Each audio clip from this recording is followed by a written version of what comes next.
नमस्कार साथियों, स्वागत है आप सभी का पी के एडवांस साइको यूट्यूब चैनल पर। आज हम चर्चा करेंगे भारतीय संविधान के टॉप उन 10 क्वेश्चंस की जो बार बार परीक्षा में पूछे जाते हैं और आप उन प्रश्नों का ज़्यादा से ज़्यादा फायदा ले सके, ऐसे उन प्रश्नों की हम चर्चा करते हैं और प्रारंभ करते हैं अपने प्रश्नों की श्रृंखला। पहला प्रश्न आपके सामने आपकी स्क्रीन पर, आपको कमेंट्स बॉक्स में कमेंट्स भी आंसर का करना है। देखिए प्रश्न संख्या 1, संसद सदस्य संसद में अपनी सदस्यता गंवा देगा यदि वह सत्रों से निरंतर अनुपस्थित रहे। कितने सत्रों तक वह अगर अनुपस्थित रहे तो उसकी सदस्यता है वो समाप्त हो जाएगी। आपको जल्दी से आंसर देना है, कमेंट्स बॉक्स में आपको कमेंट्स टाइप करना है कि कितने अगर सत्रों में अगर वो भाग नहीं लेगा, हिस्सा नहीं लेगा या अनुपस्थित रहेगा तो उसकी सदस्यता नष्ट हो जाएगी या समाप्त हो जाएगी। तो ध्यान रखना है। इसका आंसर आपको बता देता हूँ, इसका आंसर राइट 20। 60 दिन तक अगर वह जो संसद में अनुपस्थित रहता है तो उसकी जो सदस्यता है वो समाप्त हो जाती है। तो प्रश्न संख्या का आंसर नंबर 2। अगले प्रश्न की हम चर्चा करेंगे। अगला प्रश्न आपके सामने आपकी स्क्रीन पर आप देख लें। भारतीय संसद का जनता द्वारा निर्वाचित सदन कौन सा है? भारतीय संसद का जनता द्वारा निर्वाचित सदन कौन सा है, अर्थात ऐसा कौन सा सदन है जो जनता के द्वारा निर्वाचित किया जाता है या जिनके सदस्यों को जनता द्वारा निर्वाचित किया जाता है। जनप्रतिनिधि सदस्य जो सदन है वो कौन सा है? लोकसभा है, राज्यसभा है, एक या दोनों ही है, इनमें से कोई नहीं है। जल्दी से बता दीजिए। कमेंट्स आप अपने कमेंट्स बॉक्स में टाइप कर दिए। क्लास को लाइक शेयर एंड चैनल को सब्सक्राइब जरूर कर लीजिए। लोकसभा इसका सही आंसर है, अर्थात भारतीय संसद का जनता द्वारा निर्वाचित सदन जो कौन सा है? लोकसभा, सही आंसर। अगले प्रश्न की हम चर्चा करेंगे। अगला प्रश्न आपकी स्क्रीन पर आ चुका है। तीसरा प्रश्न, निम्नलिखित में से कौन लोकसभा की प्रथम महिला अध्यक्ष थी? बता दीजिए जल्दी से। निम्नलिखित में से जो कौन है लोकसभा की प्रथम महिला अध्यक्ष थी? क्या मार्गरेट अल्वा थी, सुषमा स्वराज थी, सोनिया गांधी थी या मीरा कुमार थी? तो देखिए मार्गरेट अल्वा नहीं थी, सुषमा स्वराज नहीं थी, सोनिया गांधी नहीं थी। मित्रों कौन सी थी? मीरा कुमार। ये जो वही प्रश्न है जो कई बार एग्जाम में बार बार पूछे जाते हैं, उन प्रश्नों को मैं आपके सामने लेकर आया हूँ। मात्र 5 मिनट की हमारी क्लास होने वाली है। तीसरे प्रश्न का आंसर है नंबर 4 और अगले प्रश्न की हम चर्चा करेंगे। अगला प्रश्न आपके सामने आपकी स्क्रीन पर। भारत में लोकसभा के लिए अधिकतम सीटें निर्धारित हैं। भारत में लोकसभा के लिए अधिकतम सीटें कितनी निर्धारित हैं भाई? 545 है, 550 है या फिर 552 है या 560 है? जल्दी से बता दीजिए कितने सदस्यों की अधिकतम भारत में लोकसभा के लिए अधिकतम सीटें निर्धारित है। कितनी सीटें निर्धारित हैं ये आपको बताना है।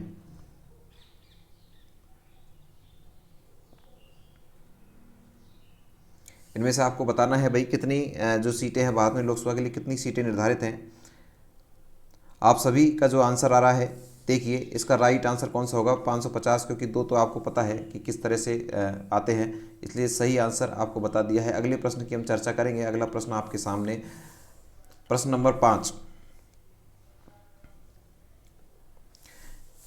लोकसभा के प्रथम अध्यक्ष कौन थे? लोकसभा के प्रथम अध्यक्ष कौन थे? के.एस. हेगड़े, हुकुम सिंह, गणेश वासुदेव मावलंकर या नीलम संजीव रेड्डी? कौन थे भाई? तो सही आंसर बता दीजिए। लोकसभा के प्रथम अध्यक्ष कौन थे? ध्यान रखना है, गणेश वासुदेव मावलंकर लोकसभा के प्रथम जो है अध्यक्ष थे। अगले प्रश्न की चर्चा करेंगे उससे पहले अगर आपने क्लास को लाइक, चैनल को सब्सक्राइब नहीं किया है तो जल्दी से कर लें, क्योंकि ऐसे बेहतरीन प्रश्नों की श्रृंखला हम आपके सामने लगातार एग्जाम से पहले लेकर आते रहेंगे।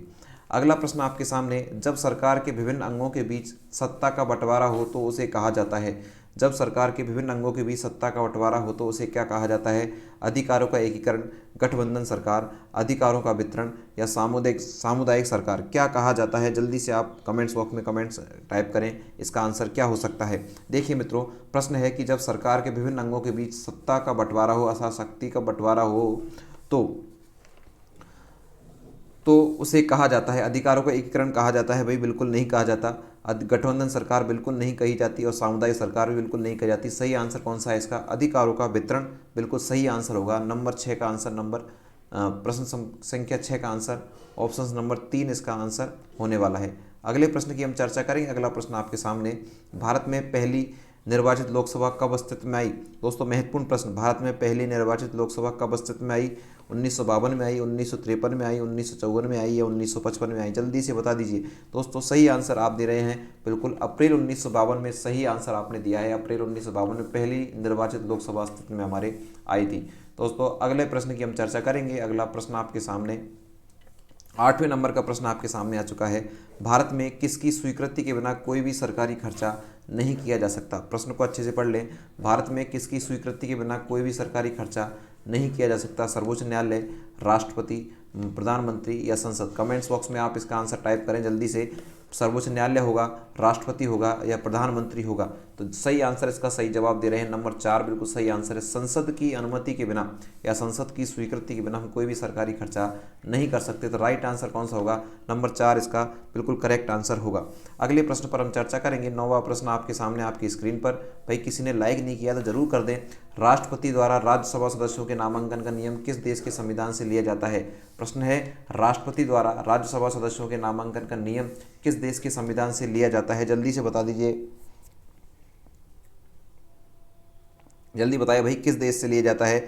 बिल्कुल, अगर कोई फ्रांस बता रहा है तो गलत बता रहा है, दक्षिण अफ्रीका बता रहा है तो गलत बता रहा है, संयुक्त राज्य अमेरिका बता रहा है तो गलत बता रहा है। सही आंसर कौन सा है? आयरलैंड। प्रश्न है, राष्ट्रपति द्वारा राज्यसभा सदस्यों के नामांकन का नियम किस देश के संविधान से लिया गया है? ध्यान रखना है, किस देश के संविधान से लिया गया है? आयरलैंड के संविधान से लिया गया है।